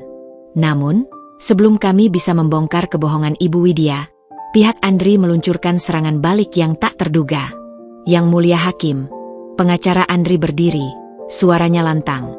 Kami juga ingin menghadirkan saksi untuk memperkuat bukti-bukti kami tentang dugaan perselingkuhan yang dilakukan tergugat. Jantungku berdebar kencang. Saksi? Siapa? Aku menoleh ke arah Andri dan Ibu Widya. Keduanya memasang ekspresi datar, seolah sudah merencanakan ini. Hakim Ketua mengangguk. Silakan hadirkan saksi Anda. Seorang pria muda, berkemeja rapi namun wajahnya terlihat tegang, melangkah masuk ke ruang sidang. Mataku menyipit. Aku tidak mengenalinya. Ia duduk di kursi saksi.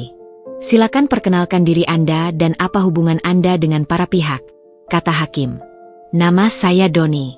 Saya kenalan dekat Ibu Siska, kata pria itu, suaranya sedikit ragu pada awalnya, tapi kemudian menjadi lebih mantap saat ia melirik ke arah Ibu Widya yang memberinya isyarat kecil. Doni. Namanya sama dengan kontak palsu yang Ibu Widya ciptakan di tangkapan layar. Aku menatap Bu Fatma, dan ia memberikan isyarat agar aku tetap tenang. Ini adalah jebakan baru. Baik, Saudara Doni. Silakan jelaskan. Apa yang Anda ketahui tentang hubungan Saudari Siska dan Anda? Tanya pengacara Andri, nadanya penuh penekanan. Doni menarik napas dalam-dalam. Saya sering bertemu dengan Ibu Siska di luar jam kantor. Kadang makan siang, kadang sekadar ngopi. Saya merasa dia memberikan perhatian lebih kepada saya. Dia sering curhat tentang masalah rumah tangganya. Ruang sidang hening. Andri menatapku dengan tatapan terluka yang dibuat-buat, dan Ibu Widya tersenyum tipis penuh kemenangan.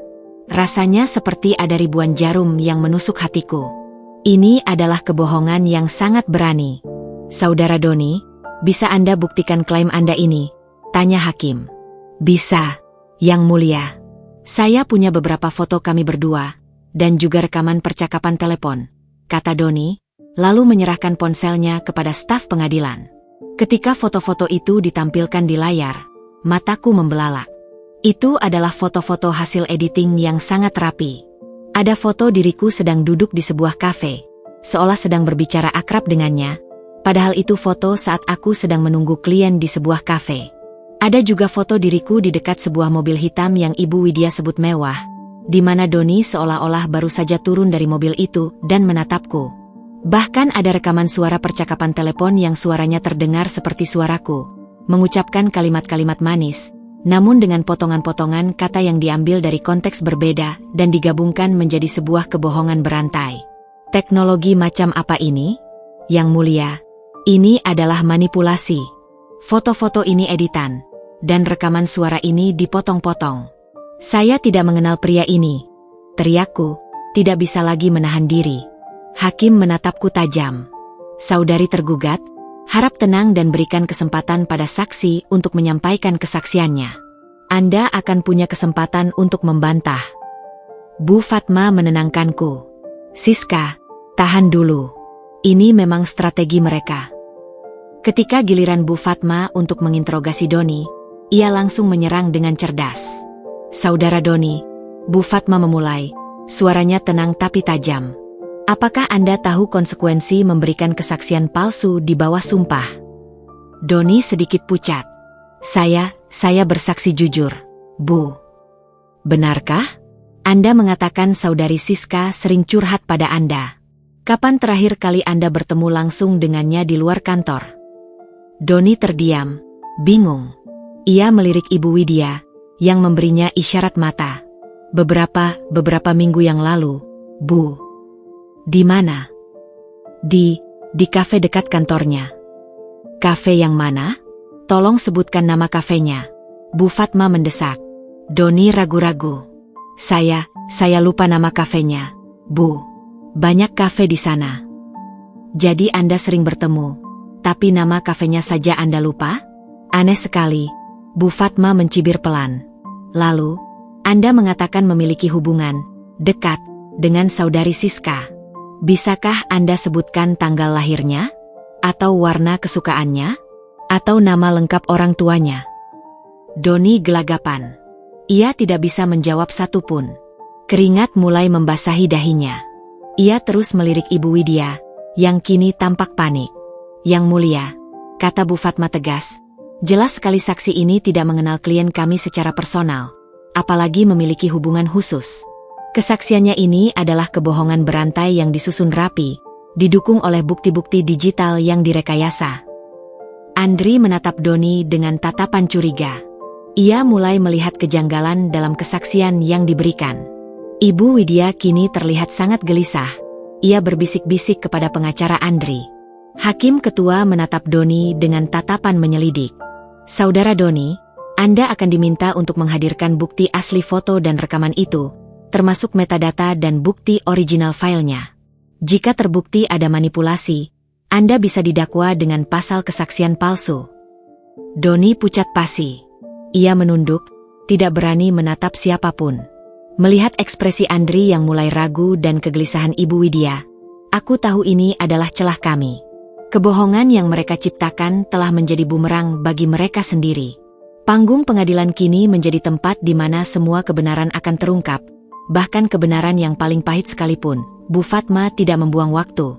Setelah terkuaknya kejanggalan pada kesaksian Doni, ia meminta izin untuk memutar sebuah rekaman. Ruang sidang hening. Rekaman suara itu diputar. Itu adalah suara Ibu Widya, berbicara dengan seseorang yang tidak dikenal, dengan jelas merencanakan manipulasi bukti dan memfitnahku. Suara Ibu Widya terdengar licik, bahkan ada kalimatnya yang menyebutkan jumlah uang yang ia berikan kepada Doni. Andri terkesiap, wajahnya memucat. Ibu Widya membeku, matanya membelalak ketakutan. Suasana di ruang sidang berubah drastis. Hakim ketua menatap Ibu Widya dengan tajam. Yang mulia, rekaman ini adalah bukti nyata manipulasi dan kesaksian palsu yang direncanakan secara sengaja oleh Ibu Widya dan saksi Doni, kata Bu Fatma tegas. Kami juga memiliki bukti transfer sejumlah dana dari rekening Ibu Widya ke rekening saudara Doni, yang kami duga sebagai bayaran untuk kesaksian palsu ini. Andri menatap ibunya dengan tatapan tidak percaya, matanya berkaca-kaca. Ia melihat Ibu Widya, wanita yang selalu ia percaya, kini terpaku, tak bisa lagi membantah. Senjata rahasia ini telah memukul telak, membongkar semua kebohongan yang selama ini menyelimuti rumah tanggaku. Ruang sidang kini dipenuhi bisikan-bisikan. Rekaman suara Ibu Widya dan bukti transfer ban adalah pukulan telak. Andri menatap ibunya, matanya dipenuhi kekecewaan dan kemarahan. Ibu Widya, yang tadinya penuh kemenangan, kini terlihat sangat terpojok. Ia mencoba membela diri, tapi suaranya bergetar, tidak lagi meyakinkan. Hakim ketua menatap Andri dengan tajam. Saudara penggugat, setelah mendengar bukti rekaman ini, apakah Anda masih bersikukuh dengan gugatan cerai Anda berdasarkan tuduhan perselingkuhan? Andri menunduk, tak mampu menatap siapapun. Bahunya merosot. Beberapa saat hening, ia kemudian mengangkat wajahnya yang pucat. Yang mulia, saya menarik gugatan cerai saya. Suaranya hampir tak terdengar. Ibu Widya seketika berteriak protes, namun diredakan oleh pengacaranya. Senyum tipis terukir di bibirku. Kebenaran akhirnya terkuak, menyingkap semua kebohongan yang telah menghancurkan hidupku. Panggung pengadilan telah menjadi saksi bisu, dan tirai kebenaran akhirnya tersingkap lebar. Keputusan Andri untuk menarik gugatan cerai menggema di ruang sidang. Suasana riuh rendah sesaat, sebelum hakim ketua mengetuk palu, menenangkan kembali situasi. Wajah Ibu Widya pucat pasi, amarahnya terlihat jelas meski ia berusaha menahannya. Andri menunduk, tidak berani menatapku. Setelah sidang ditutup, aku dan Bu Fatma langsung bergegas keluar. Kami tidak ingin berlama-lama di sana, berhadapan dengan kemarahan Ibu Widya dan tatapan kosong Andri. Aku tahu, kemenangan hukum ini hanyalah awal dari pertarungan yang lebih besar. Beberapa hari kemudian, aku menerima panggilan dari pihak kepolisian. Doni, saksi palsu yang dihadirkan Andri, telah ditangkap atas laporan Bu Fatma. Ia mengakui semua rekayasa itu, termasuk bahwa ia dibayar oleh Ibu Widya untuk memberikan kesaksian palsu. Kabar ini sontak membuat Ibu Widya semakin tertekan. Ancaman pidana untuk kasus kesaksian palsu dan pencemaran nama baik mengintai di depan mata. Bu Fatma menyarankanku untuk tetap melanjutkan proses hukum terhadap Doni sebagai peringatan, namun menahan diri untuk tidak melaporkan Ibu Widya secara pidana, dengan pertimbangan demi Rio dan masa depan keluarga jika Andri ingin memperbaiki hubungan. Pertemuan serius antara aku, Andri, dan Ibu Widya pun terjadi di rumah. Andri terlihat sangat terpukul dan malu. Ia meminta maaf kepadaku, dengan suara pelan dan bergetar, atas semua keraguan dan kepercayaan butanya pada ibunya. Aku melihat penyesalan tulus di matanya. Ia bahkan berjanji akan membela diriku di hadapan ibunya, dan memastikan kejadian serupa tidak terulang. Ibu Widya, di sisi lain, masih menunjukkan penolakan. Ia membentak, menyalahkan, dan bahkan mencoba mengancamku. Namun Andri kini berdiri di antara kami, membela diriku. Siska tidak bersalah. Mama yang sudah keterlaluan, kata Andri tegas pada ibunya. Itu adalah pertama kalinya Andri membantah ibunya di depanku dengan begitu jelas. Aku tahu, butuh waktu untuk membangun kembali kepercayaan yang sudah hancur lebur. luka itu masih menganga lebar. Namun, setidaknya, ada kemauan dari Andri untuk memperbaikinya. Beberapa minggu berlalu. Andri dan aku mulai berusaha keras untuk memperbaiki hubungan kami. Kami memutuskan untuk mengikuti sesi konseling pernikahan. Awalnya sulit. Masih ada ganjalan. Masih ada rasa sakit. Tapi kami berdua berkomitmen untuk memperjuangkan rumah tangga ini demi Rio. Konselor membantu kami untuk berkomunikasi lebih terbuka, menyampaikan rasa sakit, dan membangun kembali fondasi kepercayaan yang sudah goyah. Andri mulai memahami tekanan pekerjaanku dan aku berusaha meluangkan lebih banyak waktu untuknya dan Rio. Peran Ibu Widya di rumah juga mulai berubah. Setelah kasus Doni mencuat dan Andri semakin menjauh darinya, ia terlihat lebih tenang, meskipun masih ada gurat kekecewaan di wajahnya. Ia tidak lagi melancarkan serangan verbal terang-terangan kepadaku. Mungkin ia takut akan konsekuensi hukum atau mungkin ia menyadari bahwa ia telah kehilangan kendali atas Andri. Hubunganku dengan Andri memang belum kembali seperti sedia kala, belum sehangat dulu.